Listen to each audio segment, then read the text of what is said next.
ইলেকশনের অনেক আগেই আমরা তাদেরকে ক্লোজ করে ঢাকা থেকে বিতাড়িত করে দেব। তারাও জানে যে তাদের সব ঢাকা শহরের সবগুলার জামানত বাজেয়াপ্ত হওয়ার সমূহ সম্ভাবনা রয়েছে, এটা তারাও ভালোভাবে জানে। এটা কেবল তাদের নেতা কর্মীদের উৎসাহ জাগানোর জন্য তারা করছে। আর যদি তাদের অন্য কোনো চিন্তা ভাবনা থেকে থাকে তাহলে বলে দেব যে ইলেকশনের অনেক আগেই আমরা তাদেরকে ক্লোজ করে ঢাকা থেকে বিতাড়িত করে দেব, এটা আমি বলতে চাই। আপনার এই এলাকাটা তো অনেক গুরুত্বপূর্ণ এলাকা, আপনি যে আসনটি যে নির্বাচন করছেন, আসলে এখানে দুর্নীতি, চাঁদাবাজ এ বিষয়ে নিয়ে কি কাজ করবেন?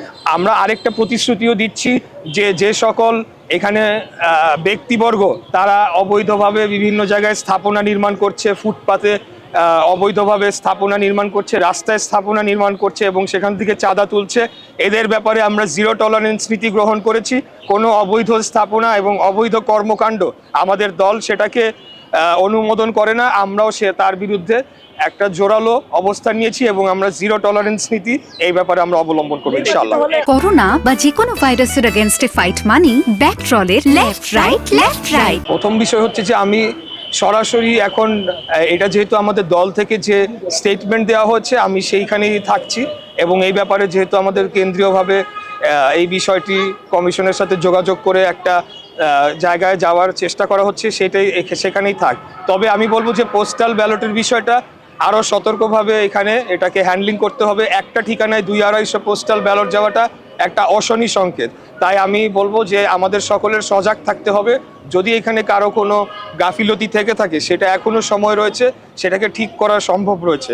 এর পাশাপাশি আপনারা জানেন পোস্টাল ব্যালটের কিন্তু আলাদা একটা কেন্দ্র রয়েছে, সেখানে আলাদাভাবে গণনা হবে। তো সেখানে যদি কোনো অনিয়ম হয় তাহলে পোস্টাল ব্যালটকে তো আমরা আমলে নিতে পারবো না চূড়ান্ত ফলাফলের জন্য, এটা আমি বলতে চাই। যদি কোনো ধরনের অনিয়ম পাওয়া যায়, আরও বেশি পাওয়া যায়।